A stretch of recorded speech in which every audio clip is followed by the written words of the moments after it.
অলৌকিক ঘটনা। সুফি সম্রাট দেওয়ানবাগী হুজুরের মাধ্যমে রংপুরের হারাগাছি এলাকায় নদী ভাঙ্গন রোধ।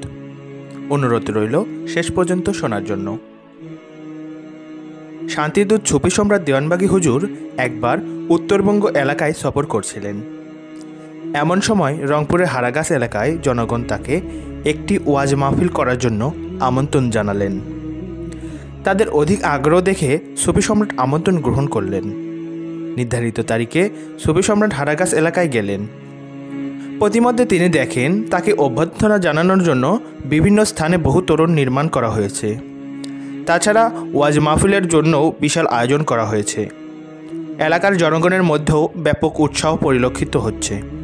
মাহফিল শুরু হওয়ার আগেই হাজার হাজার মানুষ তাকে দেখার জন্য ভিড় জমিয়েছেন। যথাসময়ে ওলামা মিশনের অন্যান্য আলেমগণ মাহফিলের কার্যক্রম শুরু করলেন। মানুষ অত্যন্ত আগ্রহের সাথে ওয়াজ শুনছিলেন। সুফি সম্রাট হুজুর মানুষের আগ্রহ দেখে অভিভূত হলেন। তিনি মানুষের অতি আগ্রহের কারণ অনুসন্ধান করে জানতে পারেন যে ওই এলাকায় নদী ভাঙ্গন প্রবল আকার ধারণ করেছে। যে কোনো সময় প্রমত্তা নদী পুরো হারাগাছ এলাকা ভেঙে নিয়ে যেতে পারে। এমতো অবস্থায় এলাকাবাসী জানতে পেরেছে যে সুফি সম্রাট হুজুর একজন উচ্চ স্তরের আল্লাহর অলি।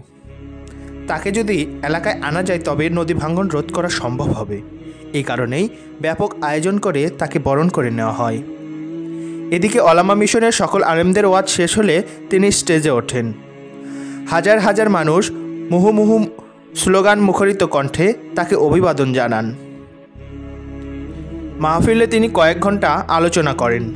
মানুষও অত্যন্ত আগ্রহের সাথে ওয়াজ শোনেন। অবশেষে তিনি মোনাজাত করতে চাইলে উপস্থিত জনতা সবাই বলে ওঠে, হুজুর আমাদের একটি কথা শুনুন, আমরা চরম বিপদে আছি। আমাদের এলাকায় নদী ভাঙ্গন প্রবল আকার ধারণ করেছে।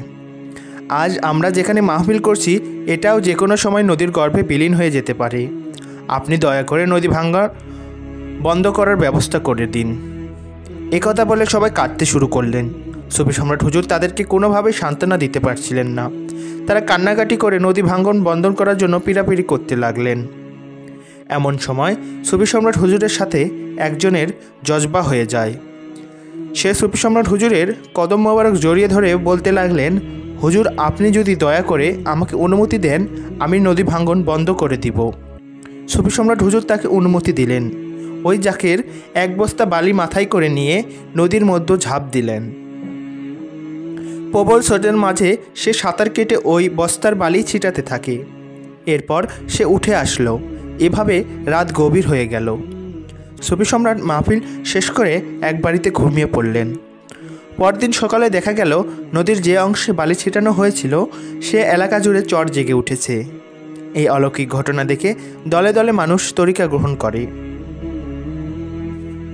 এতক্ষণ শুনছিলেন সুফি কথন আয়োজিত অলৌকিক ঘটনা অবলম্বনে তৈরি অলি আল্লাহর কারামত অনুষ্ঠান। পরবর্তী পর্ব শুনতে ফলো করে আমাদের সাথেই থাকুন। ধন্যবাদ।